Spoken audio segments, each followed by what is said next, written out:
Everyone, आज मैं संगीता आप लोगों के लिए आपका जो 5वां अध्याय चल रहा है वस्त्र परिसज्जा, इसका मैं पार्ट नंबर 3 लेके आई हूँ। आज आप लोगों को मैं इसका पार्ट नंबर 3 करवाऊँगी। हमने अभी तक वस्त्रों के रेशों के बारे में जानकारी ली थी कि वस्त्रों के रेशे कितने प्रकार के होते हैं, उनको कैसे कैसे डिवाइड किया जाता है। उसके बाद हमने करके के ऊपर वस्त्रों की बनावट को देखा था कि किस तरीके से रेशे को एक तंतु से रेशे का निर्माण किया जाता है और रेशे से धागे का निर्माण करने के बाद में हम बुनाई का कार्य करते हैं। बुनाई के कार्य करने के बाद में जब हमारा एक वस्त्र इस तरीके से बुन के तैयार हो जाता है तो ये जो वस्त्र बनता है ये चारों किनारों के ऊपर हमारा बराबर नहीं होता। अलग अलग आकृति इस कपड़े को जब करघे से उतारा जाता है तो इस वस्त्र को ग्रे गुड्स वस्त्र कहा जाता है। ग्रे गुड्स वस्त्र का मतलब होता है कि इस वस्त्र की जो आकृति होती है, आप देख रहे हो, चारों कोणों से बराबर नहीं होती है।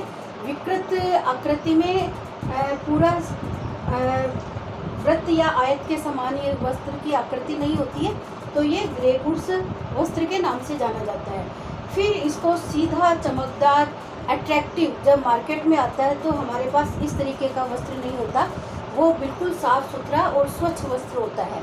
तो उस वस्त्र को बनाने के लिए वस्त्र पर कुछ परिसज्जाएं करनी होती है, जिसे हम परिष्कृतियाँ कहते हैं। वस्त्र पर परिष्कृतियाँ करना, परिष्कृतियाँ या परिसज्जा का मतलब एक ही होता है। परिसज्जा का मतलब है कि वस्त्र को सुंदर, चमकदार, टिकाऊ, अट्रैक्टिव बनाने के लिए, ताकि व्यक्ति उसको खरीदने के लिए तैयार हो जाए।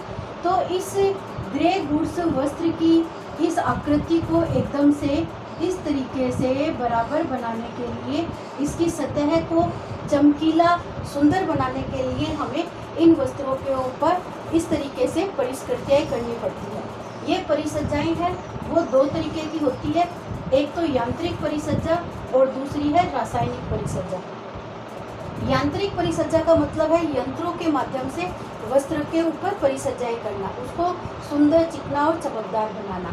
और रासायनिक परिसज्जा का मतलब है रसायनों के प्रयोग से, रसायनों के घोल के माध्यम से वस्त्रों के ऊपर अलग अलग तरीके की परिसज्जाएं करना, ये वस्त्र परिसज्जाएं कहलाती है। तो आज हम खाली यांत्रिक परिसज्जा के बारे में पढ़ेंगे। जैसे पहली इस परिसज्जा दी है हमने, कुटाई करना।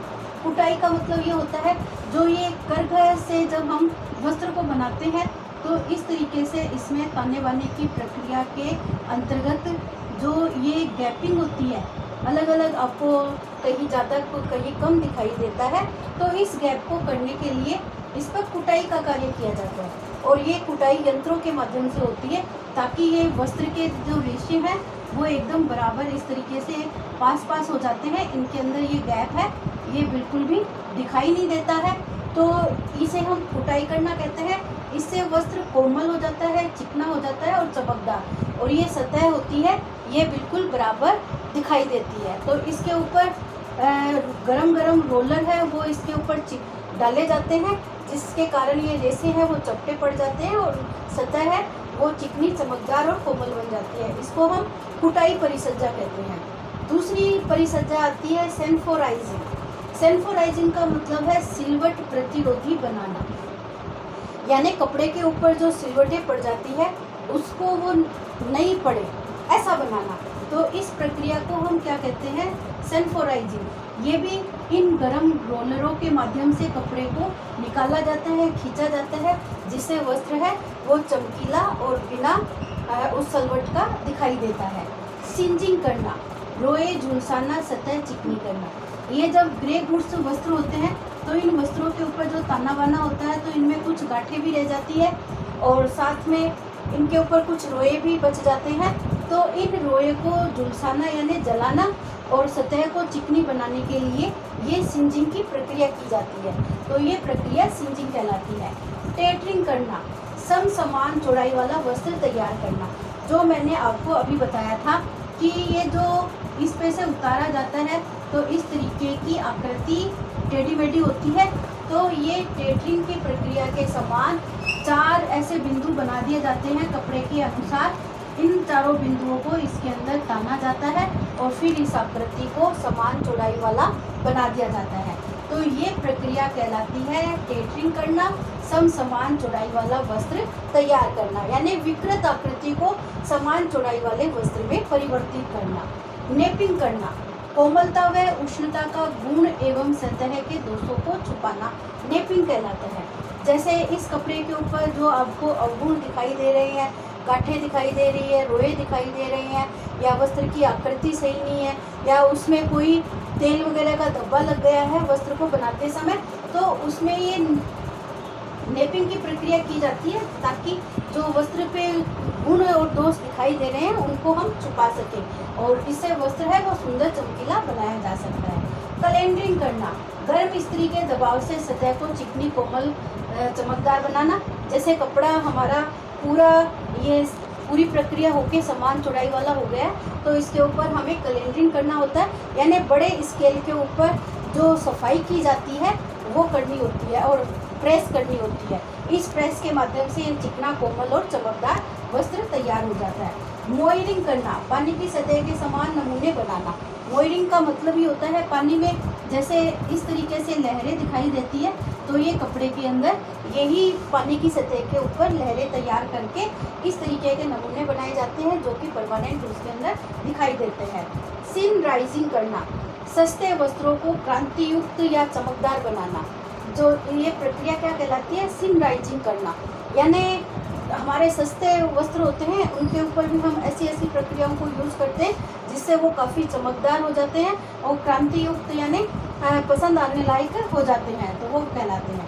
चुन्नटें डालना, वस्त्रों के ऊपर चुन्नटें डालना। परमानेंट आपने देखा होगा कि ये जो वस्त्र होते हैं इनके ऊपर चुन्नटें डालकर और इनके ऊपर प्रेस कर दी जाती है और प्रेस करने के बाद में ये वस्त्र है वो परमानेंट चुन्नटें वाला हो जाता है, वो धोने के बाद भी नहीं निकलती है, तो उसे चुन्नटें डालना कहा जाता है। ग्लेजिंग बनाना, अत्यधिक चिकनी सतह वाला बनाना, बहुत ज़्यादा ग्लो आना कपड़े के ऊपर। जैसे आप बोलते हो आपके फेस पे बहुत ग्लो दिखाई दे रहा है, तो वैसे ही कपड़े के ऊपर अत्यधिक चमक लाना भी ग्लेजिंग कहलाता है। सीयरिंग या ब्रशिंग करना, जो सतह के ऊपर रोए हैं उनको काटना और झाड़ना क्या कहलाता है? सीयरिंग और ब्रशिंग करना कहलाता है। जो कपड़ों को झाड़ देंगे तो ब्रश करना हो जाएगा और सीयरिंग मतलब कपड़े के ऊपर रोए उठाना। जैसे आपने देखा है मखमल वाले कपड़े होते हैं उसके ऊपर भी रोए होते हैं, या फुला लाइन वाला कपड़ा होता है अंदर से काफ़ी रोए उठे होते हैं, उसको सीयरिंग करना कहा जाता है। तो आज हम खाली यांत्रिक परिसज्जा के बारे में पढ़ेंगे। ये सारे पॉइंट है, आप अपनी कॉपी के अंदर अच्छे तरीके से उतार के इनको देख लेना। अलग अलग बिंदुओं के ऊपर प्रश्न पूछे जाते हैं। कुटाई, सैनिटाइजिंग, सिंजिंग, टेटरिंग, नेपिंग, कैलेंडरिंग, मोयरिंग, ये किस तरीके की प्रक्रिया है। और इधर हमारी ये जो रासायनिक प्रक्रिया है इसके बारे में हम कल अध्ययन करेंगे। आज के लिए इतना ही काफ़ी है। अगर आप लोगों ने सब्सक्राइब नहीं किया है चैनल तो आप सब्सक्राइब करके और इसको परमानेंट अपना चैनल बना लेना। तो आगे मैं 12th क्लास वाले भी इसी के ऊपर ही डाल रही हूँ, तो दोनों वीडियो आप है वो देख सकते हो और आप अपने फ्रेंड्स को भी शेयर कर सकते हो जो 12th क्लास में है। तो ऑल द बेस्ट बच्चों, थैंक यू।